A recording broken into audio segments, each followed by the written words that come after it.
Palestiniens sont des êtres humains. Gaza vivra, Gaza vaincra. Les Palestiniens sont des êtres humains. Gaza vivra, Gaza vaincra. Merci camarades. Je vais maintenant vous lire le tract appel de ce rassemblement. Sur une bande de terre de 41 km de long sur 8 km de large, encerclée par la mer et le blocus maritime, par l'armée et par les colonies israéliennes illégales selon les décisions de l'ONU et qui ne peut compter sur la solidarité inexistante du gouvernement égyptien. Là, sur cette bande de terre, continue de se dérouler l'un des pires conflits de notre temps, vieux de plus de 75 ans et qu'auront impulsé et alimenté, principalement et durant des années, le déni d'indépendance nationale de la Palestine et la division du mouvement national palestinien, sciemment entretenu, manipulé et organisé par le gouvernement fasciste, colonialiste et raciste de Netanyahou. Cette bande de terre accueille l'une des populations les plus jeunes de la planète. L'âge moyen y est de 18 ans et plus de 40% de la population a moins de 14 ans. Mais aussi la plus dense, avec une population de plus de 2,2 millions d'habitants, dont 1,7 million sont des réfugiés. Car expulsés de leurs terres, de leur ville et de leur village depuis 1948 et que nul n'a accueilli, c'est à Gaza qu'ils s'y réfugient depuis, sans pouvoir en sortir et sans même pouvoir pêcher au large de chez eux.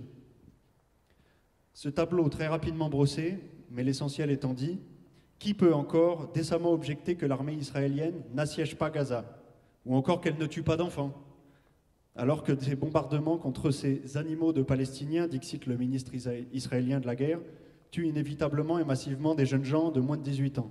J'en profite pour rajouter que le bilan, c'est plus de 6000 enfants, c'est-à-dire quasiment la moitié des victimes des bombardements israéliens. Le drame humain en cours à Gaza doit révolter tous les amis de la Palestine, mais surtout tous les amis du droit de chaque peuple, y compris le peuple français que Macron a totalement soumis à l'axe belliqueux Union européenne, OTAN, à l'indépendance nationale, c'est-à-dire tous les internationalistes et patriotes antifascistes, amis de la paix et du progrès.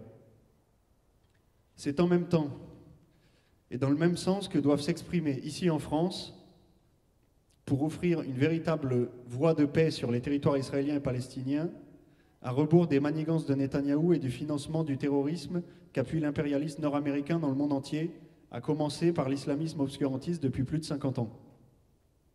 La France, notre France, celle des travailleurs et citoyens épris de paix et du droit à la vie, ne peut accepter le meurtre en masse des enfants et citoyens de Gaza, ni rejeter dos à dos la superpuissance suréquipée armée israélienne, la surpuissante et suréquipée armée israélienne qui maintient l'ordre colonial et la courageuse population de Gaza qui survit et désespère au milieu des bombes. Je donne maintenant la parole à notre camarade Sylvain qui va vous lire la déclaration, peut-être des extraits parce que ça m'a l'air un peu long comme texte, de la déclaration de la plateforme anti-impérialiste mondiale dont nous sommes membres, le PRCF et l'ANC. Du fleuve à la mer, la Palestine sera libre.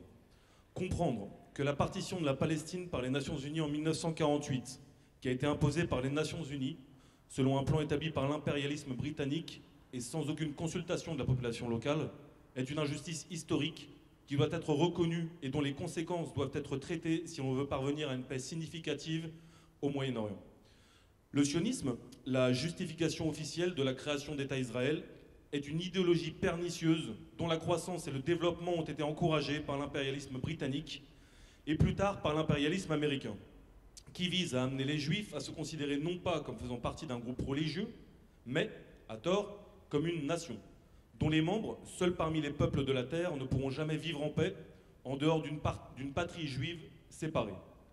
Les dirigeants sionistes d'Israël ont toujours clairement indiqué par leurs paroles et leurs actions qu'ils n'ont jamais eu l'intention de se contenter d'un contrôle total de l'ensemble du territoire de la Palestine historique et d'autres territoires encore, le Golan en Syrie. Le sionisme, en affirmant que les Juifs sont le peuple élu de Dieu, est une idéologie raciste et suprémaciste qui justifie toutes les formes de barbarie à l'encontre du peuple palestinien, au motif qu'il n'est pas un être humain à part entière, comme nous. Dans ce contexte, nous constatons que de nombreux Juifs religieux sont opposés au sionisme et à l'occupation de la Palestine. L'horrible tragédie de la montée du sionisme parmi les Juifs d'Europe a été la transformation de ceux qui avaient été victimes de persécutions fascistes en Europe dans les années 1930 et 1940, en auteur d'une entreprise tout aussi fasciste et génocidaire dans le Moyen-Orient de l'après-guerre.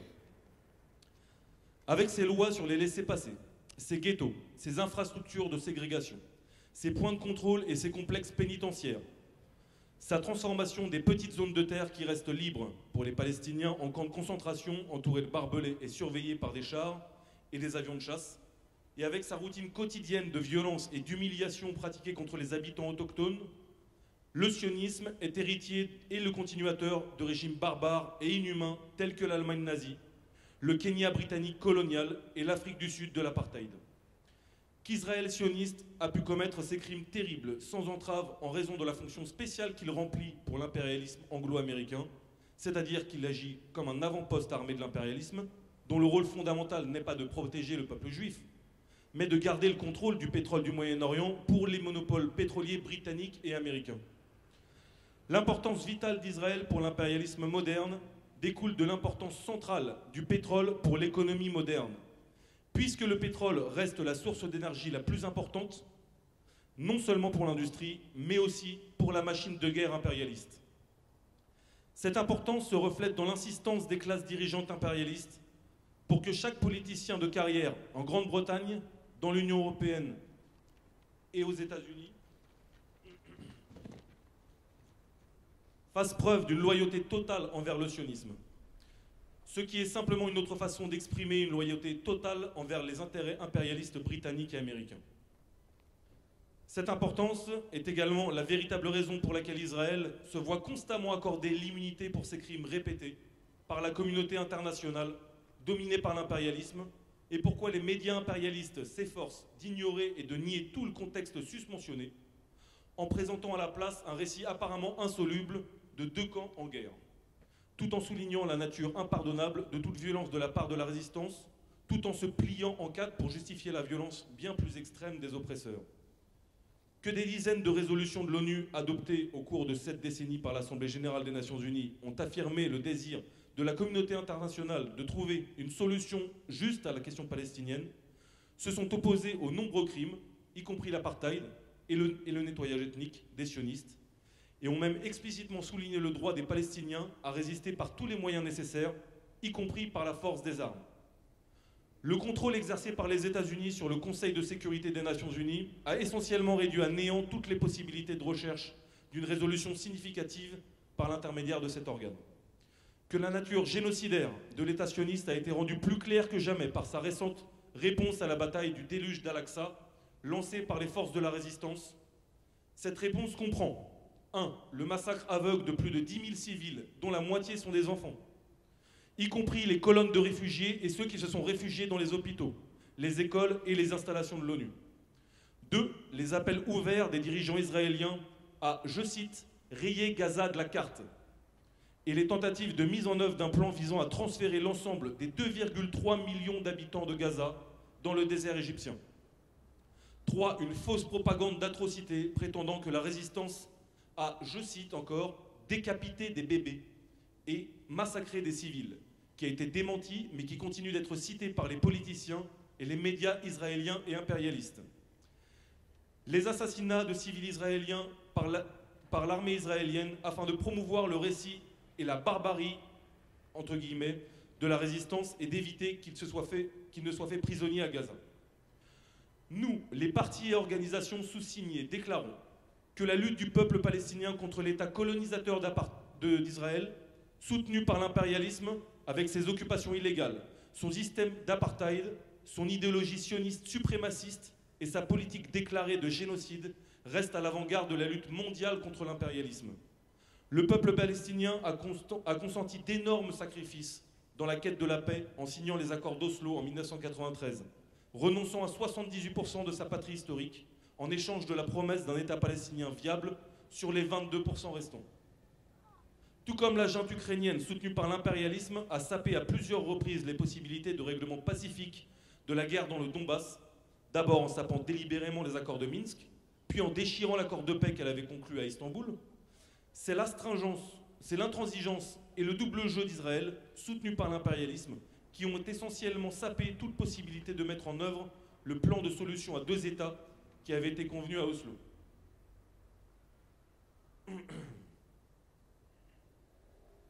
Avec l'ensemble de l'humanité progressiste, nous exigeons la fin du soutien militaire, financier, diplomatique et médiatique de l'impérialisme occidental à Israël, l'arrêt immédiat des bombardements génocidaires et des incursions armées d'Israël à Gaza, y compris l'utilisation par les sionistes de phosphore blanc internationalement interdit et d'autres armes chimiques et à pointe d'uranium non déclarées. L'ouverture immédiate des frontières pour permettre aux Palestiniens d'entrer et de sortir librement de leur patrie. La libération de tous les prisonniers politiques et internés des prisons israéliennes.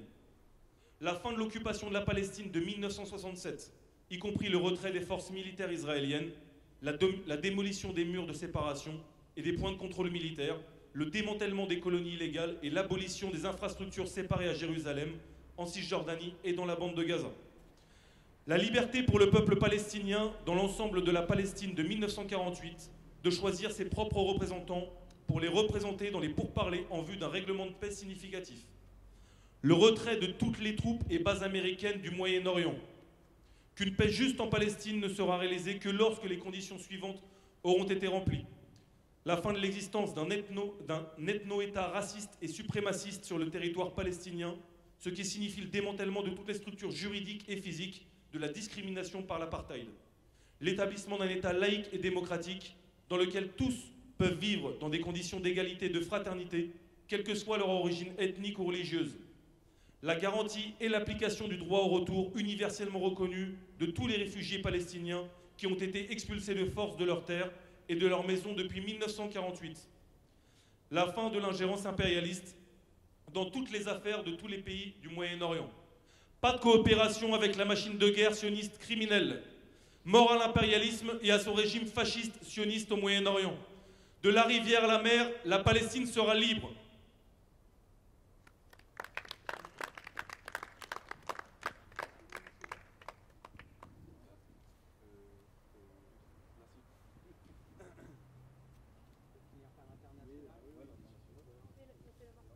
Merci camarade.